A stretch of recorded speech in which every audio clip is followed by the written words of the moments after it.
दोस्तों ये वीडियो उनके लिए है जो सोचते हैं कि शादी से पहले संबंध बनाकर मौज मस्ती की जा सकती है।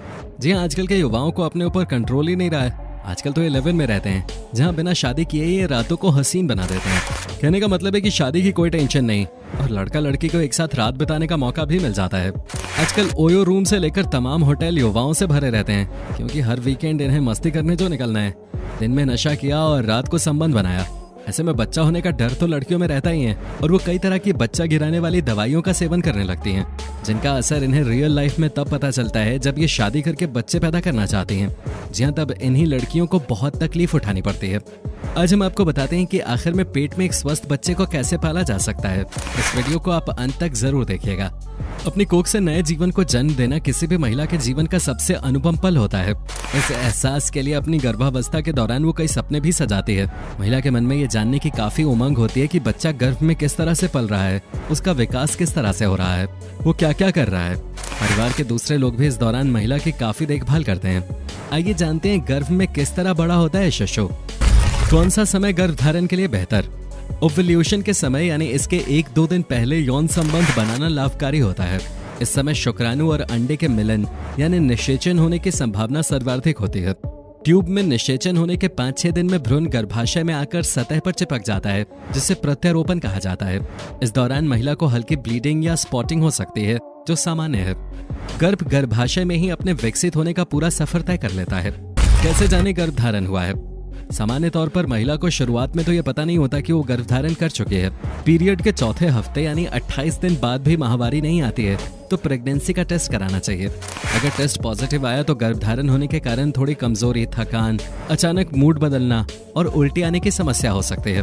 जैसे जैसे भ्रूण का विकास होता है उसके आसपास पानी की थैली बनने लगती है जो उसके लिए तकिए का काम करती है। इस दौरान एक प्लेसेंटा, एक गोल डिस्क के समान ऑर्गन भी बनने लगता है। ये माँ और शिशु को जोड़ता है जिससे माँ के पोषक तत्व शिशु को मिलते हैं। पहले महीने में शिशु का चेहरा आकार लेने लगता है। इस दौरान मुंह, आंखें, नीचे का जबड़ा और गला भी बनने लगता है। साथ ही रक्त कोशिकाएं बननी शुरू हो जाती हैं और रक्त प्रवाह शुरू हो जाता है। पहले महीने के अंत तक भ्रूण का आकार चावल के दाने से भी छोटा होता है। दूसरे महीने में चेहरा और अधिक विकास करने लगता है। धीरे धीरे भ्रूण के दोनों कान बनने शुरू हो जाते हैं। दोनों हाथ पैर, उनकी उंगलियां, आहार नलिका और हड्डियां बनना भी आरंभ हो जाती हैं। छठे सप्ताह में शिशु की धड़कन सोनोग्राफी के माध्यम से देखी जा सकती है। दिमाग और स्पाइनल कॉर्ड बनाने वाली न्यूरल ट्यूब बन जाती है। शिशु में थोड़ी सी महसूस करने की क्षमता पैदा होने लगती है। इस महीने के अंत तक शिशु विकसित होकर 1.5 सेंटीमीटर का हो जाता है और उसका वजन 1 ग्राम होता है। 9वें से 13वें सप्ताह का समय शिशु के विकास का महत्वपूर्ण पड़ाव होता है, इसलिए इसे पीरियड ऑफ ऑर्गेनोजेनेसिस भी कहते हैं। इस समय तक शिशु के चेहरा, कान, हाथ पैर और उंगलियां पूरी तरह से बन चुकी होती हैं। नाखून बनना शुरू हो जाते हैं और जननांग बनने लगते हैं। इस महीने के अंत तक हृदय, धमनियां, लिवर और यूरिनरी सिस्टम काम करना शुरू कर देते हैं। यह शिशु के विकास का क्रिटिकल समय होता है, इसलिए गर्भस्थ महिला को अपना विशेष ध्यान रखना होता है। छोटी मोटी समस्या होने पर महिला को बिना चिकित्सकीय सलाह के दवाई नहीं लेनी चाहिए। शिशु के विकास का पहला चरण 3 महीनों में पूरा हो जाता है, इसलिए इसके बाद गर्भपात होने की संभावना कमी रहती है। तीसरे महीने के अंत तक शिशु की लंबाई 5.4 सेंटीमीटर हो जाती है और वजन 4 ग्राम होता है। महिला का शिशु से भावनात्मक रूप से लगाव होना शुरू हो जाता है। चौथे महीने में आंखें, भौहें, नाखून और जननांग बन जाते हैं। दांत और हड्डियां मजबूत होने लगती हैं। अब शिशु सिर घुमाना, अंगूठा चूसना आदि शुरू कर देता है। इस महीने फीटल डोपनर मशीन से मां बच्चे की धड़कन को पहली बार सुन सकती है। सामान्यतया इस समय डॉक्टर आपको डिलीवरी की तारीख दे देते हैं। शिशु का वजन 100 ग्राम तथा लंबाई 11.5 सेंटीमीटर होता है। 5वें महीने में सिर के बाल बनना शुरू हो जाते हैं। कंधा, कमर और कान बालों से ढके होते हैं। ये बाल बहुत मुलायम और भूरे रंग के होते हैं। ये बाल जन्म के बाद पहले सप्ताह तक झड़ जाते हैं। इसके अलावा शिशु पर एक वैक्स जैसी कोटिंग होती है जो जन्म के समय निकल जाती है। इस समय शिशु की मांसपेशियां विकसित हो जाती हैं, इसलिए वो हलचल शुरू कर देता है जिसे मां महसूस कर सकती है। महीने के अंत तक वजन 300 ग्राम और लंबाई 16.5 सेंटीमीटर हो जाती है। छठे महीने में शिशु का रंग लाल होता है जिसमें से धमनियों को देखा जा सकता है। इस समय शिशु के महसूस करने की क्षमता बढ़ जाती है और वो साउंड या म्यूजिक को महसूस कर उस पर प्रतिक्रिया देने लगता है।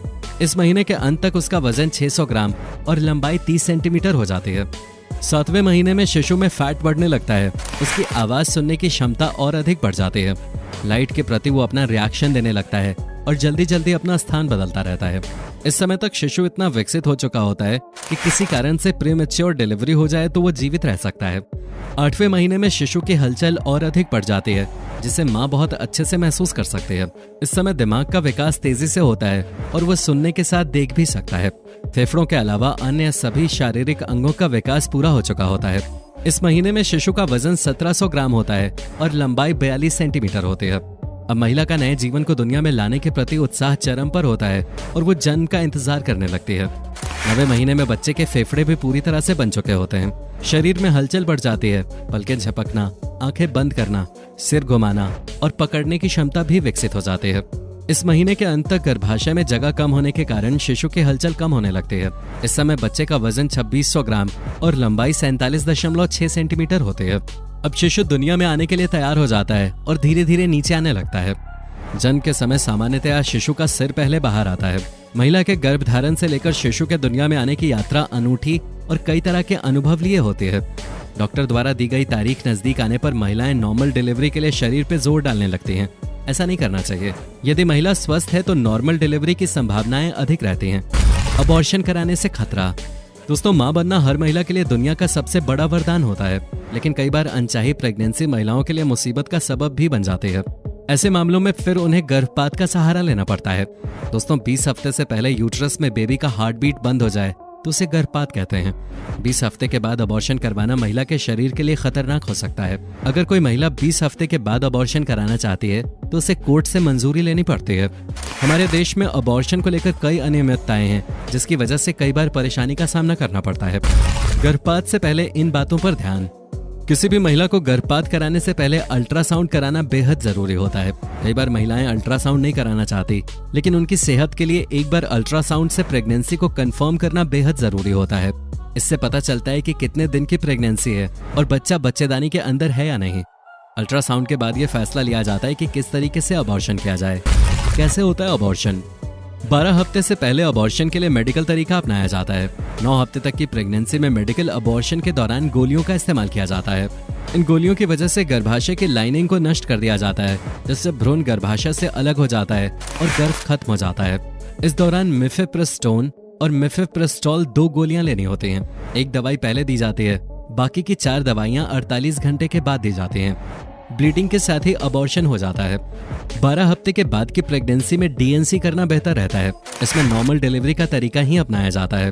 मरीज को दवाई देकर पेन इंड्यूस किया जाता है। एक खास तरह की सिरिंज भ्रूण को बाहर निकाल देती है। कई बार ऑक्सीटोसिन की भी जरूरत पड़ती है। बिना डॉक्टरी सलाह के न ले दवाई। कई बार महिलाएं बिना डॉक्टर की सलाह के मेडिकल स्टोर से दवाई लेकर खा लेती हैं। ऐसी गलती करने से बचें। हालांकि अगर कोई मेडिकल स्टोर वाला ये दवाई बिना डॉक्टर के प्रिस्क्रिप्शन के दे रहा है तो वो गैर कानूनी है। इसलिए अगर आप प्रेग्नेंट हो गई हैं तो सबसे पहले किसी विशेषज्ञ की सलाह लें। ऐसे केसेस में इन्फेक्शन के चांसेस भी बढ़ जाते हैं। अविवाहित लड़कियों के लिए कौन सा अबॉर्शन सही? डॉक्टरों के मुताबिक अविवाहित लड़की अगर पहली बार प्रेग्नेंट हुई है तो उसके लिए मेडिकल अबॉर्शन ही सही होता है। ऐसे केस में कोशिश की जाती है कि डीएनसी न किया जाए, क्योंकि भविष्य में उनके लिए कुछ दिक्कतें आ सकती हैं। प्रेगनेंसी में न खाएं ये चीजें, गर्भ में पल रहे बच्चे को हो सकता है नुकसान। प्रेगनेंसी में महिलाएं अपने खान पान पर खास ध्यान देती हैं। क्या खाने से बच्चे की सेहत को फायदा मिलेगा, क्योंकि जो भी चीज माँ खाती है उसका असर गर्भ में पल रहे बच्चे पर पड़ता है। इस दौरान प्रेग्नेंट महिलाओं के शरीर में हार्मोन्स की वजह से कई तरह के बदलाव होते हैं। प्रेगनेंसी एक जटिल प्रक्रिया होती है। खाने पीने में किसी भी तरह की लापरवाही का असर होने वाले बच्चे पर पड़ता है। गर्भवती महिलाओं को इस दौरान पौष्टिक और बैलेंस डाइट खाना चाहिए। पौष्टिक आहार में protein, carbohydrate, fat, vitamin, fibre और मिनरल्स का संतुलित आहार होना चाहिए। हम आपको बता रहे हैं कि प्रेगनेंसी के दौरान किन किन चीजों का सेवन नहीं करना चाहिए। इन चीजों का सेवन न करके आप मिसकैरेज यानी गर्भपात से बच सकते हैं। पपीता। प्रेग्नेंट महिलाओं को पपीता न खाने की सलाह दी जाती है, क्योंकि पपीता खाने से मिसकैरेज यानी गर्भपात होने का खतरा बढ़ जाता है। बता दें कि पपीता उन महिलाओं को खाने की सलाह दी जाती है जिन्हें पीरियड समय पे नहीं होते। पपीते में लेटेक्स होता है जो यूटेराइन कॉन्ट्रैक्शन शुरू कर देता है, जिसका मतलब समय से पहले लेबर पेन शुरू हो सकता है। शराब। प्रेग्नेंट महिलाओं को शराब का सेवन नहीं करना चाहिए। एक्सपर्ट के मुताबिक इसका असर गर्भ में पल रहे बच्चे के मानसिक विकास पर पड़ता है। शराब पीने से गर्भपात का खतरा बढ़ जाता है। कच्चा अंडा। प्रेग्नेंट महिलाओं को कच्चा अंडा नहीं खाना चाहिए।